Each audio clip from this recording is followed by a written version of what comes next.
Today we're going to talk about fly lines, but first we're going to have a little discussion about why we're going to talk about it.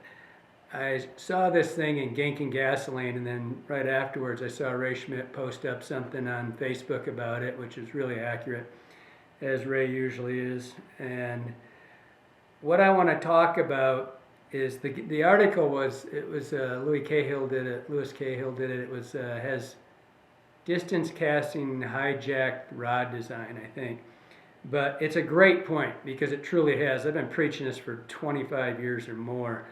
This thing about distance casting, like it makes you a better caster. It's ironic. You never see this in general fishing. You only hear about it in fly fishing.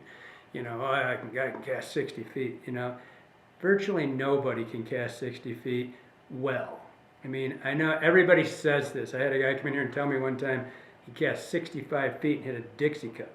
I said, I'll give you $100 a cast for an hour. And if you do it once, I'll give you your money back. For any of you that have ever been to these tournaments like that we had at the Best of the West, they were called, they still are, I think. We had accuracy, and then there was also a distance. And the distance one was the most ridiculous thing on earth as far as I'm concerned.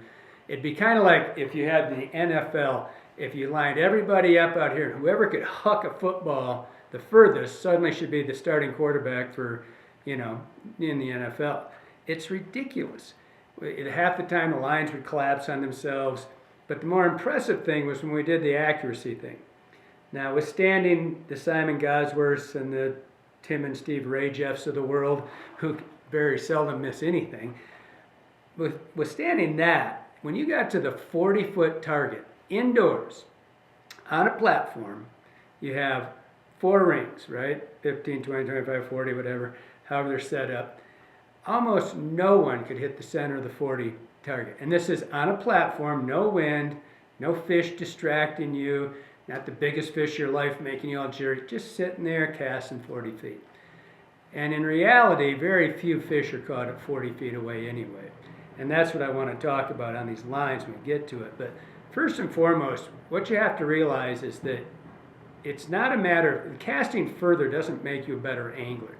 There is so much to consider when you're looking at, especially when basically we're talking about dry fly fishing. So obviously in nymph fishing you're not going to do that, but you might swing a fly. And I will also bring this into the steelhead realm. I think that there was a time when the spey world got all taken up and it made anglers actually worse anglers than they started out as single hand because they just failed to read water. Huck that damn thing as far as you can and just let it go. Don't read the buckets, don't read the ledges. Obviously there's people that know how to do both. But this whole distance thing hijacked everything. First and foremost, if you look at the rods, it made all the rods faster. This happened about 20, 25 years ago, probably 20 years ago. I don't remember who the first company was, but what they did was they take a 5-weight and call it a 4-weight. It's plain and simple, just lied to you. And then so suddenly the new thing was, hey, you got to overline this rod. Well, what the hell do you mean? If you got to overline it, it's not a 4-weight, it's a 5-weight. Oh, well, now that doesn't make too much sense, does it? Oh, well, now what happens next? The line companies have to compensate because their lines aren't taking. They're saying, okay, this company's line doesn't work as well. Well, it's a true 4-weight which is really a 5-weight. And so what happened is the company started upweighting their lines. They didn't tell everybody that. So this company says a half line over, and this is 3/4 over. All because we wanted this fast rod. Because when people would test rods, they'd go out in the driveway and they'd start doing this rocking double haul, trying to huck this 4-weight 70 feet. It was embarrassing, to tell you the truth, to watch most people do it. And more importantly, it was ridiculous. It'd be like getting on a green with a wedge and trying to hit it 285. Stupid. You don't do it. Rods are made to do a certain job in a certain way. So, first thing that happens, we have these rods that are all made too fast to cast. So we have to start uplining them. And so now you got all these lines going crazy. We don't know which one's which. One company's got a series of lines that are true to weight because not every company went overboard. And then they're the overlined. So you have to ask whoever you're buying your lines from whether, every time somebody calls me, what line should I put on my rise? Well, what rod is it? Well, it's this rod. Okay, then you need this line because your rod is really not a 4-weight, it's a 5-weight. Okay, so we get it all figured out. We're going to get to that in a second. But back to that casting distance thing. And when I wrote Cripples and Spinners, I put a challenge in that book for people to mark the line in their finger. When they go out, cast to a fish that's rising. You got to catch the fish, by the way. Just because you cast the thing and put it down doesn't really do you much good. Cast it, land it, mark the spot, mark it on your finger, on your line, how far it was. The average person had 17 feet out. Now I want you to think about one thing. So if you have 17 feet, you got to say you got a 9-foot rod. We'll do that math, okay? Okay, so here we go. Now you got a 10-foot leader. You've got the rod's 9 feet, so there's 19 feet. Because you've got rod extension, if you finish your rod and you push your rod forward even a foot, let's just call we're at 20 feet. All right, now we got 7 or 8, maybe 10 more foot of fly line out, you're at 30 feet. Now remember, I told you that very few people that are considered professional casters can consistently hit the center of a hula hoop at 40 feet on a platform. Not standing up to here in water, not having different things, wind and all that. On a platform, raised 18 inches, very few people could hit it. So the bottom line is, are you really truly casting that far? Are you really going to cast 50 feet? Not very often. I would say the average fish is caught 30 feet or less. My mantra has always been, and has been for 25 years, stalk more, cast less. Don't put the fish down because you're going to huck one way out there. Get in position. If you're really talking technical dry fly stuff here, if a fish is feeding, do you know if he's feeding from this side to this way, or is he from here to this way? Is he feeding left to right? If you don't know that, then how do you really make an accurate cast? What if you throw your line over here and he's feeding this way and you line your fish? Everybody knows what's happened then. You're done. And all the microcurrents between you and there. Is the current getting picked up? Is your line getting dragged? What's going on? You got to know all that stuff before you make the cast and put your fish down.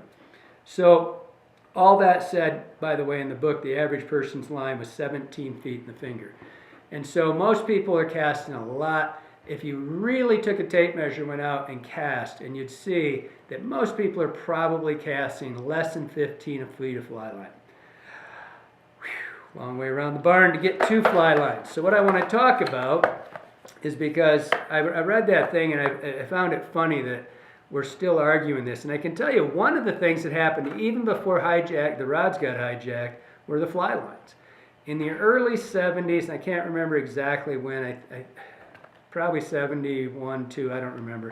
But we went from double tapers to weight forwards.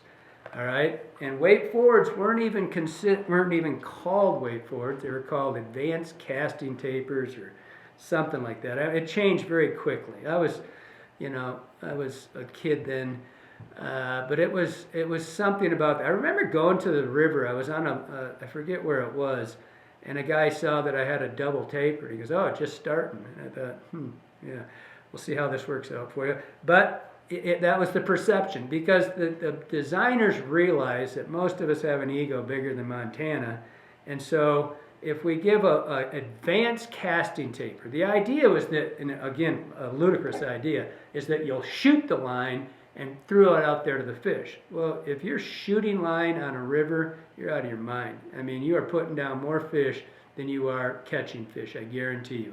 Stalk more, cast less. The idea was that you were going to shoot line. But here's the crazy part. If you look at the line, if you get back to where that line becomes a weight forward, now you're talking 60 feet of cast. Are you kidding me? On a lake, most people don't cast that far. For tarpon, you don't cast that far. It's, usually it's 30 feet, no matter, even on the lake. I fish lakes all the time. I seldom cast 50 feet to a fish. I sure as heck don't know if I see him feeding, if he's going left or right at that far out. Almost impossible.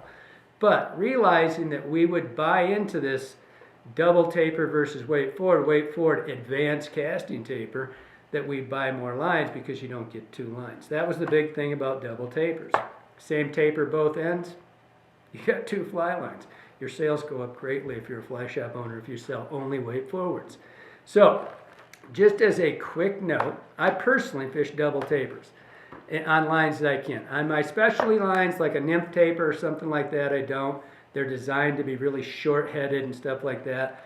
But for the most part, in most situations, this is not talking about Joey Superstar here. I'm talking about the person who fishes 250 days a year. Maybe you think you need this or that, but the average person, who generally fishes about 25 days a year, the average person, I personally believe, will cast a double taper better.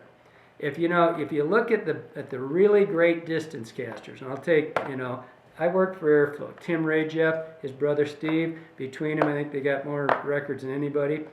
And I've often heard this, and I've never asked Steve, but he said, someone told me once that the difference between Steve's cast and everybody else is that he carries about another 10-foot of line in the air as he's getting ready to deliver his last cast.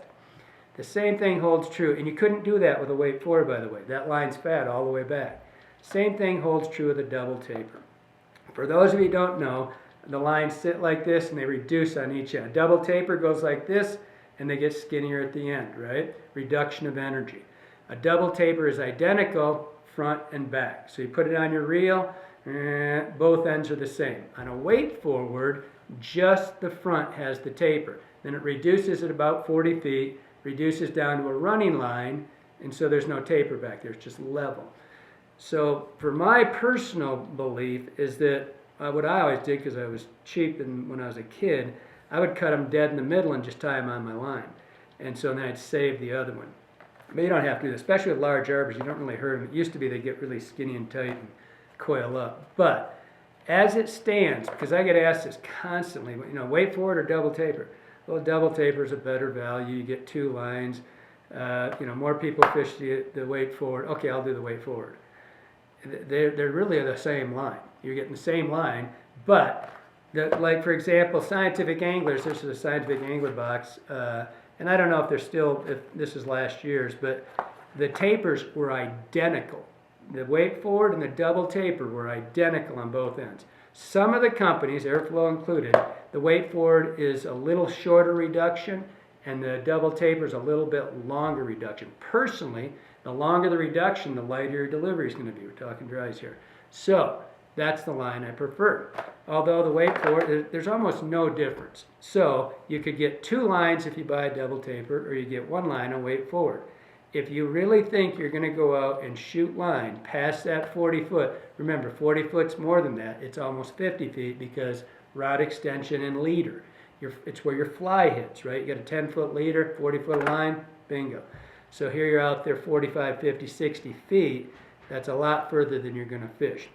My personal advice is to try both of them in a fishing situation. Don't ever cast one in a yard. That is the most ridiculous thing. It's like taking your Ferrari 4-wheeling to see if it performs. Do you cast the fly accurately at 25, 30 feet? Is it delivering better for you with a weight forward or a double taper? Go test them both. If you like the weight forward, great. If you like the double taper, you got 2 lines. Long way around the barn to say there's 2 lines and a double taper. Hope that helps you out.